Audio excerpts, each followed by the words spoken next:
Listening and Speaking Challenge. Many railroad fans gathered at Nagoya Station to bid farewell to Dr. Yellow, the rare Shinkansen inspection train, as it made its final run before retirement. The eye-catching bright yellow train, operated by JR Tokai, was popular because it was rarely seen and was believed to bring good luck to those who spotted it.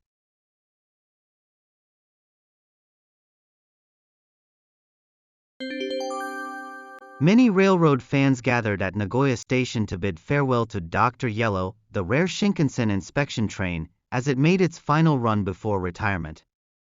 The eye-catching bright yellow train, operated by JR Tokai, was popular because it was rarely seen and was believed to bring good luck to those who spotted it. I heard about Dr. Yellow's last run. Is it popular because of its eye-catching design?